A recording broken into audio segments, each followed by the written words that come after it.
Hello' everyone, আপোনালোকক সকলোকে স্বাগতম জনাইছোঁ আছিক ষ্টাডি পইণ্টৰ প্ৰথমটো ভিডিঅ'টোলৈ। আজিৰ এই ভিডিঅ'টোত আমি ADRE 3.0 আৰু আছাম পুলিচৰ লিখিত পৰীক্ষাৰ বাবে সহায় হোৱাকৈ কেইটামান অতি গুৰুত্বপূৰ্ণ কুৱেশ্যন আনচাৰ লৈ আহিছোঁ। গতিকে ভিডিঅ'টো স্কিপ নকৰি সম্পূৰ্ণৰূপে চাব আৰু আপোনালোকে কিমানটা কুৱেশ্যন শুদ্ধ কৰিব পাৰিছে কমেণ্ট বক্সত জনাব। তেনেহ'লে বলকচোন আজিৰ এই ভিডিঅ'টো আৰম্ভ কৰোঁ। আজি আমাৰ ফাৰ্ষ্ট কুৱেশ্যনটো সুধিছে, অসমৰ সৰ্বমুঠ মাটিকালি কিমান? ইয়াৰ ৰাইট এনচাৰটো হৈছে option A. Next question, Ahom সাম্ৰাজ্যৰ প্ৰতিষ্ঠাপক কোন আছিল? ইয়াৰ শুদ্ধ উত্তৰটো হৈছে চুকাফা। নেক্সট কুৱেশ্যনটো হৈছে, শৰাইঘাটৰ যুদ্ধ কেতিয়া হৈছিল? ইয়াৰ শুদ্ধ উত্তৰটো হৈছে অপশ্যন এ। নেক্সট কুৱেশ্যন, অসমৰ আটাইতকৈ ওখ পাহাৰটোৰ নাম কি?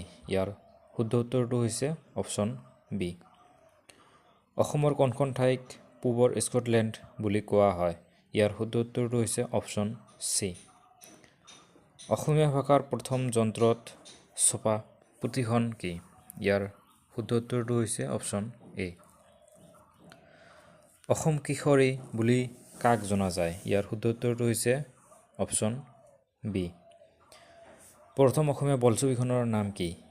ইয়াৰ শুদ্ধ উত্তৰটো হৈছে অপশ্যন বি। নেক্সট কুৱেশ্যনটো হৈছে, অসমৰ একমাত্ৰ শাস্ত্ৰীয় নৃত্যটো কি?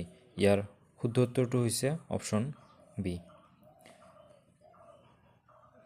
ককা দেউতা আৰু নাতি ল'ৰা পুথিখনৰ লেখক কোন?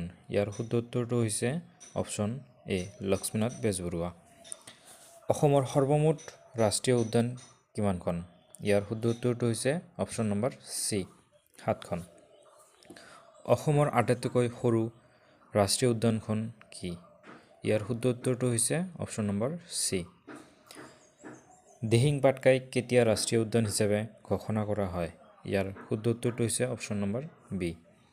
একশৃংগীয় গড়ৰ বাবে বিখ্যাত ৰাষ্ট্ৰীয় উদ্যানখন কি? Option number B, Kaziranga. অসমৰ কোনটো জিলাত পবিতৰা অভয়াৰণ্য অৱস্থিত? ইয়াৰ শুদ্ধ উত্তৰটো হৈছে অপশ্যন নম্বৰ বি,